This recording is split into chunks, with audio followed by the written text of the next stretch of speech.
Hello, everyone, and welcome to our Passover special. I'm Lauren Glassberg with Channel 7 Eyewitness News. Jews around the world are celebrating Passover right now, and they're doing it in the face of a pandemic. That may mean that your Seder doesn't look or feel exactly as it has in years past. You may not have all of your traditional foods, and certainly friends and family may not be at your table because you're practicing social distancing. Also, people are mourning loved ones who have died from COVID-19. It is certainly a challenging time. But tonight, we want to connect with you, whether you are Jewish and observing or you are just interested and want to learn a little bit about Passover. So come through our virtual doors. And tonight we are guided by Rabbi Darren Levine of Tamid, the downtown synagogue in Manhattan.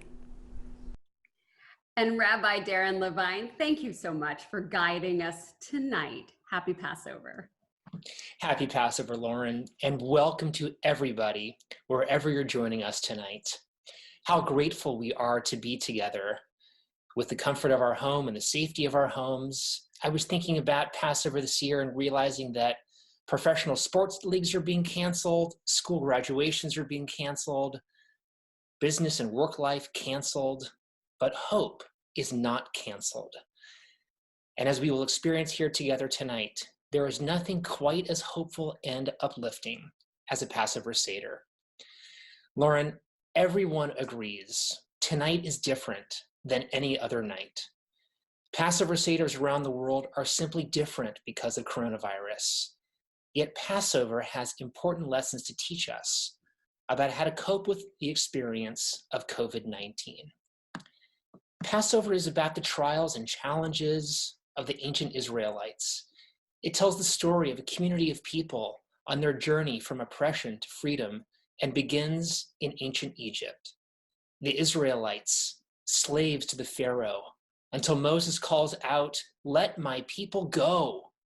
And so in the haste of night, the Israelites flee, not having enough time for their bread to rise. And so they take their matzah, their unleavened bread, and their few belongings, and their journey begins.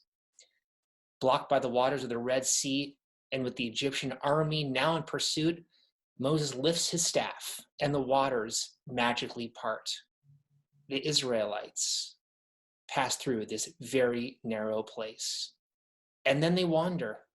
They wander for 40 years in the desert, but eventually they arrive at freedom's gate. And so here we are in 2020, 3,000 years after the setting of the Passover Exodus. We still have many questions about what really happened in the desert, just as we have questions about COVID-19 and the effect it will have on our economy, our jobs and our families, our children, and our future as a global community. Each of us are asking questions about meaning and purpose and how we can contribute to others. And that is part of the Passover experience, asking questions, telling stories, eating food, and of course, singing songs like Manish Tana. So lovely. So much to think about, Rabbi. Thank you so much. So we've invited Matt Turk, who is the musical director of Tamid, your synagogue, to join us. There we go. You're going to perform Manish Tana, which is such an essential song for Passover Seders. מה נשתנה הלילה הזה מכל הלילות, מכל הלילות, שבכל הלילות אנו אוכלים חמץ ומצה, חמץ ומצה. הלילה הזה, כולו מצה. הלילה הזה, כולו מצה. שבכל הלילות אנו אוכלים שאר ירקות, שער ירקות, הלילה הזה, הלילה הזה, ברור, ברור, הלילה הזה, הלילה הזה, ברור, ברור. Thank you so much, Matt. That's beautiful. A song that so many families will be singing tonight. And as the rabbi mentioned, it's not just about the songs and the stories, it's about the food. So we're going to introduce Robin Spiegelman right now, who is a mom and a chef and happens to be the rabbi's sister. Hi, Robin. Hi, Lauren. How are you? Hi, welcome to our Passover special. So I know you professionally cook. I think a lot of people might be struggling about, gosh, the Seder isn't exactly right. I haven't gotten all the food right. Show us, I know you have a beautiful Seder plate, but tell us a little bit about what's on it and some of your favorite food traditions for the holiday. Well, as you know, families are having a hard time even getting ingredients. So I tried to pull together a meal and a Seder plate this evening that really complements what could be in your pantry, and substituting things that we may not be able to go out and grab right away.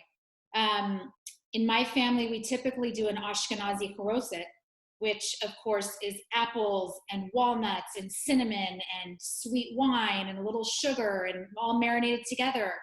But oftentimes in times like this, we may not have everything. I, in fact, went into my own pantry and didn't have walnuts, so I made it tonight with almonds. And then the Sephardic tradition is actually one of my more favorite haroset, and I think it lends more to this time, to COVID-19, when you can grab all the dried fruits in your pantry, maybe some dates and some apricots and a variety of nuts, and maybe cook it a little bit with a little red wine and pull it all together in a food processor, and you've got your haroset. What a wonderful idea. I love that. Making do with what you have. Absolutely. It's definitely an experience being at home with 3 kids, running around all day, not a lot of structure, and pulling it all together. As you know, the Seder means order, but we have none here. That is so true. And I think it's okay. The rabbi and I have been talking that it's okay not to be the perfect host or hostess.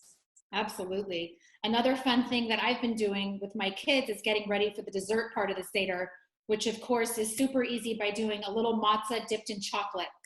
And you can have your kids heat up the chocolate and melt it and have them dip away, and they have a great time doing it. Have you managed the matzo ball soup this year? I have managed soup this year. I got very lucky. I had a chicken in my freezer, so I was able to make my own stock.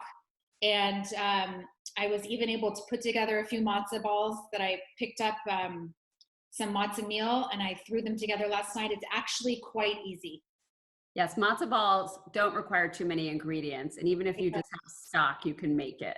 Absolutely. Absolutely. And I know that lots of family traditions have brisket. Of course. Seder table. Every Passover table needs a brisket.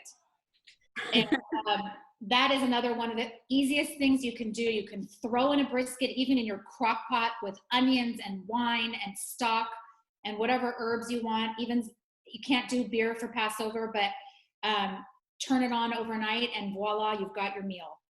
And if you can't even find a brisket, any meat would do. Make the most of what you have. It's sort of like, if you can't be with the ones you love, love the ones you're with. If you can't eat the foods you can't get, eat what you have and make the most of it. We wish you mustn't forget your 4 glasses of wine. It's commanded. I think the rabbi will be able to talk a little bit about that, because you could also, Rabbi Levine, explain a little bit of that Seder plate and the symbolism. Thanks so much, Robin, and enjoy your holiday meal. You too. Thank you, Robin. Great to see you.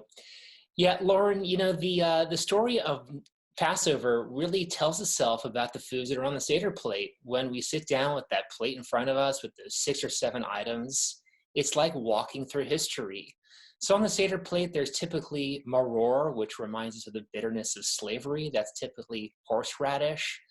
There's the haroset, which Robin talked about. That's a blend of apples and nuts and honey. That symbolizes the mortar and the bricks that the ancient Israelites used to craft those pyramids and working for the pharaoh. There's karpas, which is a vegetable that signifies springtime and renewal. The zoroa, which is a shank bone, that is the symbol of the Paschal lamb sacrifice dating back to ancient Israel. Often there's lettuce or another bitter herb that's called chazeret. That is, again, reminding us of the bitterness of oppression. And then there's the beitzah, that's the roasted egg. And that is symbolic of the festival sacrifice. Robin talked about the 4 cups of wine, an essential part of any Seder experience. Each has their own meaning, but this year in COVID-19, I think it takes on an extra special meaning, which is, 4 cups of wine, each of those cups representing the fruit of the vine, and they're like vines that link all humanity together, blending us as one global community, reminding us that we're all together in this experience. We might have our particular customs, but we are universally linked, like the vines on the tree, as we're experiencing COVID-19. So that's a little bit about what's happening with food. And there's more to the story. Of course, there's the 4 sons. There's the wise son, the wicked son, the simple son, and the son that doesn't even know enough to ask. And these are other really important themes to be considering in our world today, because these themes feel like the quality of our lives. Coronavirus has been a very wicked reminder of the fragility of the lives that we're all living today. And we've been called to live simpler lives, like the simple son. And at times it seems that we don't know enough, like the son who doesn't know enough to ask. We don't know enough how this virus is working or how we can be saved. And so we look to the wise son. And in that wisdom, we draw upon our own wisdom, our collective wisdom, as we try to overcome this together. Robin didn't mention the matzah, but the matzah is essential to every Seder plate, that unleavened bread that the Israelites traveled with as they made their way from slavery to freedom. One of the pieces of matzah is broken, and that turns into what is known as the afikomen. And in typical homes on Seder night, that afikomen is hidden throughout the house, and it's fun for everybody to go on a search and rescue mission, and there's often a reward at the end of that. But in this year, I think to that piece of broken matzah, we can all resonate with it on some level. We kind of feel like that piece of broken matzah, and we acknowledge that this virus is causing us to feel broken, like the harshness of living with a pharaoh. And we feel oppressed by these disruptions in our lives.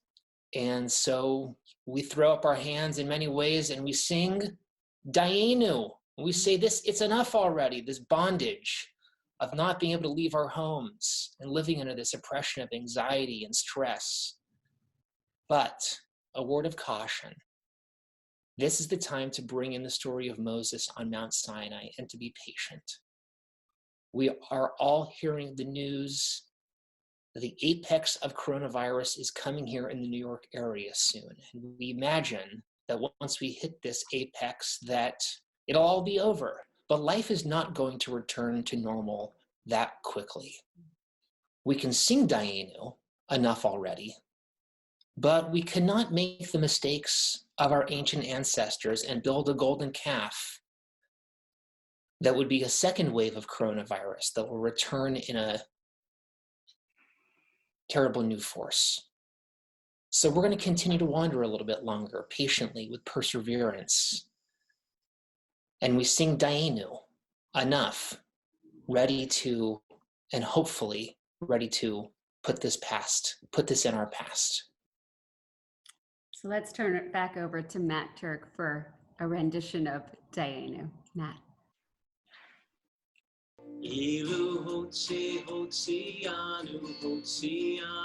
mi Mitzrayim, hotzianu mi Mitzrayim, Dayenu, Dayenu, die, Dainu, die, Dainu, Dainu, Dainu, Dainu, die, Dainu, die, Dainu, die, Dainu, Dainu, Dainu. Ilu natan natan lanu et hashabat natan lanu et hashabat daenu. Die, Dainu, die, Dainu, die, Dainu, Dainu, Dainu, die, Dainu, die, Dainu, die, Dainu, Dainu, Dainu. Ilu natan natan lanu et haTorah natan lanu et haTorah daenu. Die, Dainu, die, Dainu, die, Dainu, Dainu, Dainu. Die, Dainu, die, Dainu, die, Dainu, Dainu, Dainu. Thank you. That just puts me right in the spirit. Just so lovely. Rabbi, you were discussing how if we continue along the same path, that might not be such a good thing, that this is a good time to reflect and make change. Tell us a little more about that. Well, Lauren, it's true. The Passover journey, it calls us to reflect on our lives, especially at a moment like this when we're all thinking about what could come next in our lives. You know, when we think back to the journey of the Israelites, we are mindful that not every Israelite made it through the journey. Some perished along the way. But they all traveled together. They traveled as a community, and the bonds of friendship and the strength of their communal practices held them together. And of course, that's what we're doing tonight. We're holding on to those memories that they created for this future day that we're living in. I'm hopeful that we can emerge from this season of coronavirus that is plaguing us with a real renewed sense of humanity. Of course, we're in a temporary place. It's a narrow place. But I hope that individuals and families and communities are really taking the time to ask important questions about the future. They can even start tonight with these questions, asking, what will my contribution to humanity be, and how can I lay the groundwork for that right now? Questions like, what do I desire from my one extraordinary life? And how can I use this time to strengthen my path? And how can I make my greatest contribution, live up to my highest potential, and with this time, think, ponder, meditate, in order to make my most positive impact in the world with my one precious life? These truths are important questions, and what makes this Seder year in 2020 a different experience than any before. We pray that the coronavirus will pass over those that are sick, and that a vaccine be found speedily in our time. And as our Seder comes to a close, we end with words of hope. Next year in Jerusalem, next year in health, next year in abundance, next year in peace, next year in blessings. And so to people of all faith everywhere, like Moses in the ancient day, may we have faith and courage in the days ahead as we march together to this incredible land of freedom. So beautiful. So I think perfect time to have a rendition of Go Down Moses, and joining Matt for that is his lovely wife, Alana Arazi. Thank you both. When Israel was in Egypt's land, let my people go. Oppressed so hard they could not stand. Let my people go. Go down, Moses, way down in Egypt's land. Tell Pharaoh, let my people go. When Israel was in Egypt's land, let my people go. Pressed so hard they could not stand. Let my people go. Go down, Moses, way down in Egypt's land. Tell Pharaoh, let my people go. Let my people go. Let my people go. Oh, thank you. I think it's probably a good time to say goodbye and continue our Passover celebrations privately in our own homes. But I wanted to just do a quick goodbye from each of you. And why don't we start with Robin in her beautiful home. Thank you for sharing your insights on food and how to celebrate this holiday with what we can. Any closing thoughts for you, Robin? I just hope that everyone enjoys their Seder and enjoys their meal and remembers that it does not have to be perfect, that being together is by far the most important thing. Mm-hmm. Lovely.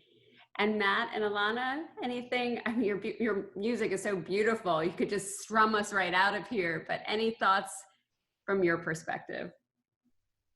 Just want to wish everyone a Chag Sameach and encourage you all to sing together. And thank you for sharing your holiday with us. Stay positive and stay close to the ones you love and appreciate each other. And Rabbi, everybody's sort of chiming in about staying close to the ones we love. It's hard to do when we are distant, and yet we can connect as we're connecting right now. It's a remarkable thing that these digital platforms have allowed.